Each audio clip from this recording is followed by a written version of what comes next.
اپنی آنکھوں سے دیکھا، اور اسی کوفہ مدرسہ میں آپ پڑھتے رہے، اور آپ کے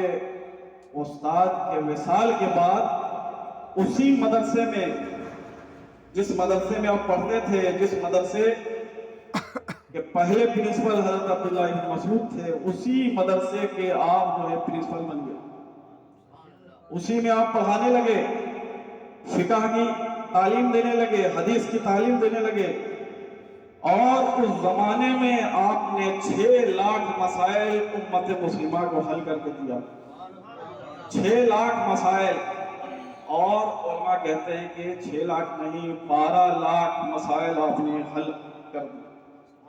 جو مسائل حل اس زمانے میں ہوئے نہیں تھے، وہ بیٹھ کر بتاتے تھے کہ ایسے ہوگا تو کیسے ہوگا، ایسا مسئلہ پیش آ گیا تو اب اسے کس طرح حل کرنا، ابھی مسئلہ نہیں ہوا، آپ کی ذہانت کا عالم یہ، اس لیے فقہ حنفیہ اتنی عروج میں آئی۔ اور جب آپ فقہ کا کام کر رہے تھے تو آپ نے فرمایا کہ اب جو میرے ساتھ جو طلبہ رہیں گے اس کے لیے شرط ہے، پہلی شرط یہ ہے کہ وہ حافظ قرآن ہوں گے، دوسری ان کی عربی ادب میں ان کی پکڑ ہوگی، تیسری تقوی طہارت ہوگی، اور چوتھی شرط یہ تھی کہ انہیں بازبانی یعنی بسند راویوں کے ساتھ 30,000 حدیث یاد ہونی چاہیے،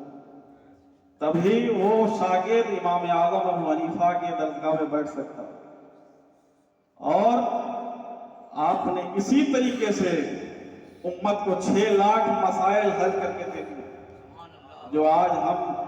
عمل کر رہے ہیں ان کے طریقے سے، نماز، روزہ، حج، زکوٰۃ، عمرہ، ہر چیز میں انہوں نے حل کر کے دیا۔ یہ آپ کی شان ہے، یہ آپ کی علم معیار ہے۔ اور آپ کے 4,000 استاد تھے، 4,000 استاد تھے، جس میں حضرت امام جعفر صادق کا بھی نام آتا ہے، جس میں حضرت امام محمد باقر کا بھی نام آتا ہے۔ تو تمام استاد سے آپ نے پڑھا، حضرت حماد رضی اللہ تعالیٰ عنہ سے 20 سال پڑھا، لیکن یہ نہیں کہا کہ اگر میں ان سے نہیں پڑھتا تو نعمان بن ثابت ہلاک ہو جاتا۔ یہ شان امام محمد جعفر صادق کی ہے کہ آپ فرماتے ہیں کہ اگر ان کی صحبت 2 سال نہ ملتی تو میں نعمان بن ثابت جو ہے ہلاک ہو جاتا۔ یہ چیز آپ انس بن مالک کے بارے میں کہہ سکتے تھے، یہ سہل بن سعد سعدی کے بارے میں کہہ سکتے تھے، لیکن کیا بات تھی کہ آپ کو جو ہے اہل بیت رضوان اللہ تعالیٰ اجمعین سے دل لگاؤ تھی۔ اور جب شکایت لگائی گئی کہ امام ابو حنیفہ جو ہیں وہ قیاس پر فتویٰ دیتے ہیں، حدیث و قرآن کو چھوڑ دیتے ہیں، تو امام جعفر صادق کے پاس جب یہ مسئلہ گیا تو آپ جو ہے چیک کرنے کے لیے ان کی درسگاہ میں گئے، سامنے سے نہیں گئے، پیچھے سے گئے، اور سب وہ سن رہے ہیں کہ امام ابو حنیفہ اپنے شاگردوں کو کس طرح پڑھاتے ہیں۔